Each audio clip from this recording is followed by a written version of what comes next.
فلما ما قرداته إيه أمش وعد بي وعد ها وعدي بياون قردك كيف جابوه بابا دي بدي ما عيبة أمنا وعدي بياون وعدي بياون وعدي خلي من سنين وعدي بياون وعدي بياون قردك كيف جابوه بيدي ما أوسيقي بدوا أتوش دبي بيدي وبس تريكا سمبر هذا ما تي قرد عليك ديا حمش وعدي أولياء سماقة وعدي بارك عندك بابا تزاين الدوم أيوة كان دي بس سماكي تو مسير زور بياوني زور قدشت وانا بقول بدل كيف بدل؟ لا عقل هذا شو باشا آخر ما بدي ما له قدياتي لا أنا ما عيبة عاتي أتقابلها شنو خوش السردان ده ما عزت ما أزدا كوري هي كتي هي حبرة هي إيه ما شاء الله كسر هذا ولها بيروحهم تبي صفتنا ولا هو بس وقت باليه بيخلق يتكلم وخلق روحهم بتمستعتي أو باق إيه باق بس شربي بارم بدأتي وعدي لمدوسي بياوان بارك اللي بيو بابا أنا بعمل لك كده بس صبر كده نخش صبر كده ما عزت ما معزات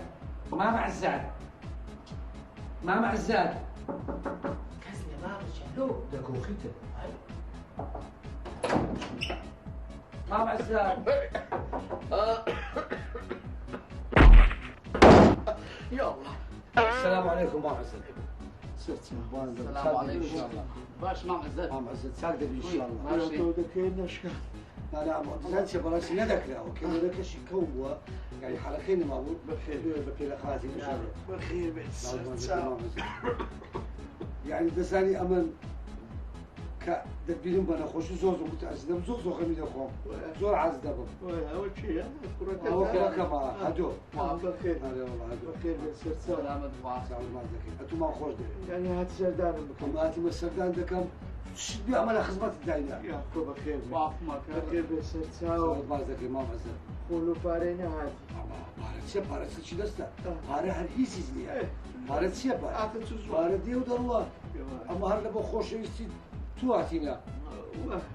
هو اسمك كتير بادامی خوردی دوی ولی قلت لبابك قال دخل شيء ايه بابك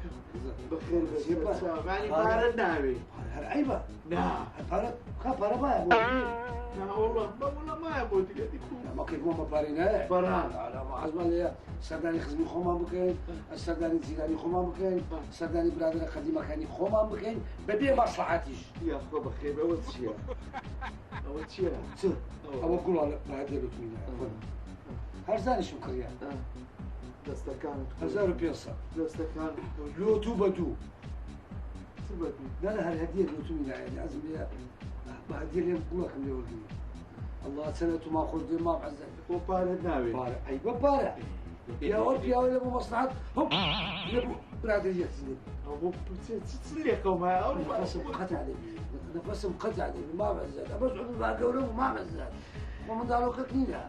لا فيش تباشتري لمن باشتري من دزانه أتو لمن باشتري تو باريس لك زاني بارتي أمور وجد فازش اشتكت دخوة سابيز نفر كباب الدخوة دي ما هذا الدخوة بساعات التشريب نالوتي اسمنا التشريب لبازاري ودولة ساخنة ما نالوتي أنا عندك شيء بخوي باري والله عندك شي بخوي عندك شي عالم بخوا هوب باري والله أورو طبيعي نابين ها طبيعي نابين نفسهم قطع عليه ما بعزت زور نفس زور قطع دبي أنا والله ما بعزت صار ما زكيت أول كرة كانت كسر هذا كاك ناين كلاين ناين كاك باري عم بيدين دبا يعني أنت كل شيء أخوي استبدت بكوش باري دبا إيه إيه على الموضوع ده كرة كي خون بينهم خدمتك رسمني ولينا خدمتي ذكي بس صافا بحسي بارش نكي عيبة بحسي باري بكي إيه باشا هل لا هاتي خدمتي هو بيعو باستثمارات كيف نخش بحسي باري نكي عيبة باري ها أنا عيبة بابا بارا عيبة إنسانية نامي بحسي باري بكي أنا عيبة هل عيبة والله لازم روماني والله ما بعزل لو إيش سوسو كسكاتي كتكتل أسوأ بسيط ما قدر بالي بس اشتكي كسكا يعني ما دالي قبل شيء صغاري أوان اشتكي كسكا زور كتكيا عزيزني زور بسيطة إيه تي يعني تي والله يا قدك لي أقل أزيدني يا تي أزيد يعني كو أزيد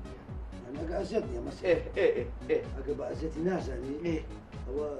روز برادرك تشمو ايه ويكتب يعني سعره ما باقي لها سيوش ما بابا نزاور اخي اقبيتك ما دي زوزو ممرود دبي نزاور اخي زيادة الناوي شي دستا بنزاور بنزاور بس يتي ناوي لو مصلحة جناتي ميلا لا كان سنة قبل قلت ما معزان لا عمرك خوش ده ما معزان ده زانم. انتو سايبني ما معزان ده زانم بقرباني بارد ما معزان ده زانم بابكم ده زانم هذا في ناوي عمل ده زانيتي يعني تواوي تي ناوي لا بس فيك اول بس دلوقتي ما صدقتي قولوا مين قولوا مين خيك هو من وعد مدعم وتينا خوش بقول شي بيتك نمنيا شلتي دفترك بقول تستمعوا شو فرصة قلت براك زبا سيت استوى تقول سيادة الماضي تقول بابا دي بنتي ايه لا حول ولا قوة إلا بالله هاك تصند الدرب بنزا بس ونيا والله يا قلبي. قوة البنزا زياد مكة زياد مكة زياد بابا. لا هشتا تمام هشتا بيت لا نوهد لا تمام تمام نوهد بس نهد بس باش الدكا نوهد بس المشكلة بس امريكا كاين يديني سري مانجي أو تسندي مانجي او روش دوازده چنده يعني أو سر مانجي او سري مانجي صاروخ روسي دسته عثمانيه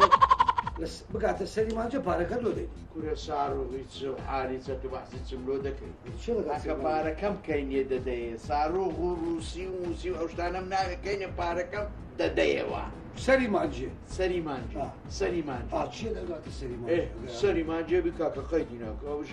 ساندي مايا بیست پنج روزه چی مایا 5 روزش خاطی بلا سر راده است باشا وعد پیاوان بو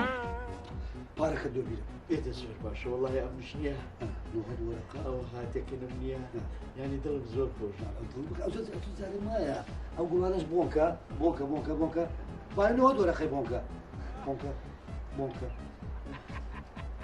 باشا بارك إلى شو ودي ما معزل ده زايد ده شي ورده قلي عمل ورقة كله ده نوسه ده شي ده كومبانياي ورده قلي هاي ممنون تباب عزت باشا ممنون ما عزت باشا ممنون ده هستا باب تينا مكتبة كاملة وين دري او فن ما عزت ادرا ما عزت دايتك دستي بكرة كروب دستي بكرة يا الله دستي برو بابا لا ما عزت برو ما عزت برو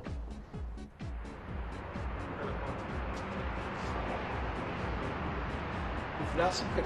بقراني فلاسم كرت بيجي دفتر انت دفتر شو دفتر حط دفتر التليفون شو كان بالروك كابل وفيها نعمان اوت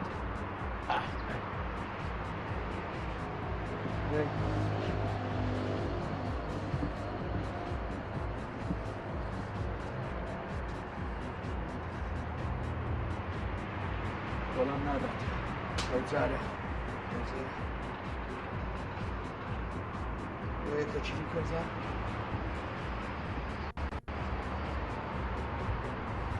داخله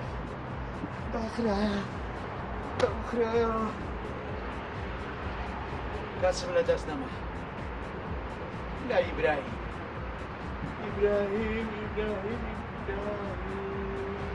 أو إبراهيم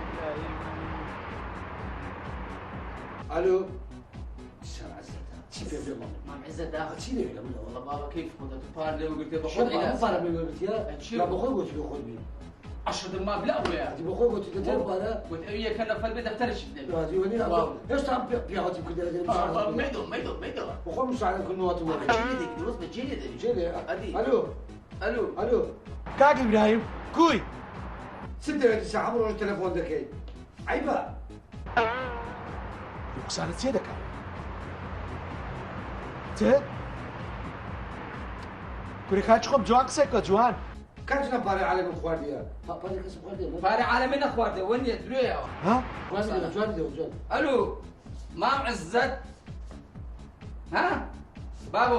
ودك زون دا اللي ما أنت وقت والله بمنوم أنا أقول لك أشتري مو قلبي شد الشيء بخوا بام دري بهاتو ورق سيف دو ادم قول لك اش السيم هم قلب شد الشيء ما كنت بارع على المأخوان اما كاجي باري على ما اخوان ليه ما بارع على المأخوان اما عيب باري على مخوين هذا بخل وين قلت يا؟ أما كنت بارع على المأخوان دي اما كاجي باري على ما ما اخوان بارع أكبر واحد أخوان اما باري اكبر واحد اخوين يا بابا نادي واش؟ بام روي بري بام روي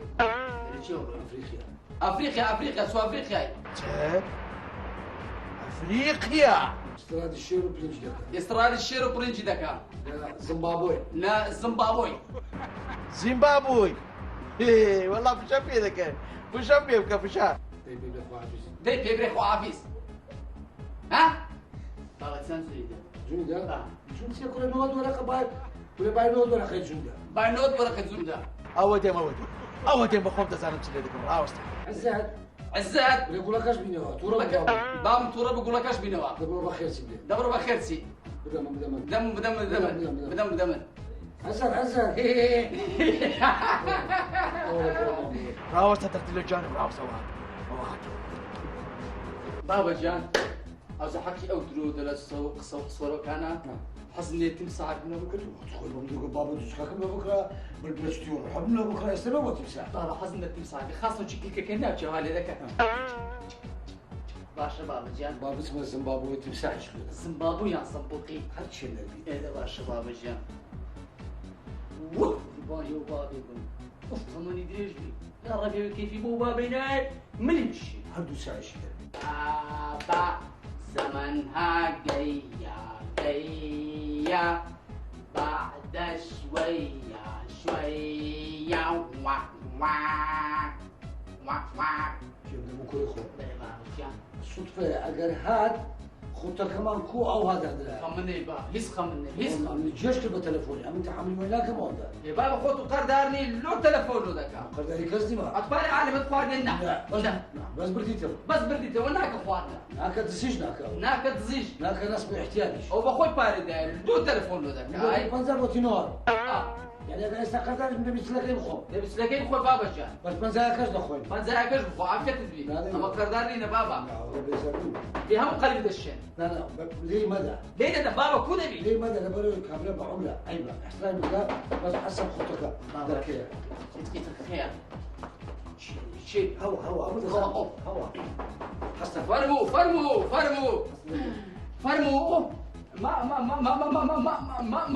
ما معزت بخير ما معزت السلام عليكم سلام ما معزت بخير عزت سام السلام عليكم السلام عليك عليكم السلام سلام ما معزت كاك ابراهيم هاي كاك ابراهيم ما معزت اي دك ما معزت وصلي باشلك يدوا لو نما هذه او لا ادي او بيكر او تبراسي ادي او بيكر باب نما قصادي نما روي اوش روي ايوه اديكو اوي دسي بابا باشا من معهم كاوربو اماني فلاسم كركاتشكو دتبا كراوي دليشني نخوش اوي دي هلاتيا اوي دي نازانم تشويت جندري ولا بابا كما قولوا ولا مخطط هذا لي لا انا هيسني لا اي تزي مدى ما عزت ساوك تزي مدى بتمر هندي درست ما كده ساوكم باشا كوي ابراهيم نيا هو ها بيكر ما عزت يقول يعني هو اشتاك ها او انا بقول قرمش كده يا ده قرمش شنو بك صادر ان شاء الله ما عزت تبش لي لا ابراهيم وي ز وي لا او كل شيء ايش نو هاد و را كم دا وي دا و هو بحياتي خوما نوعات ورقي كسمة نا خواردية براسي تا وكواش لكن بابرو متى الشيطان لك الديمة لو نو هاد ورقي دا او دا يتشوتشو ما اوش بسيطر يا بابا كم لو مالي عالم دا كله يا بابا لو بياوت دك نازان بياوت دولا بياو خراب دبي بحياتي خوما فاري كسمة نا خواردية باي باي عزات باي باي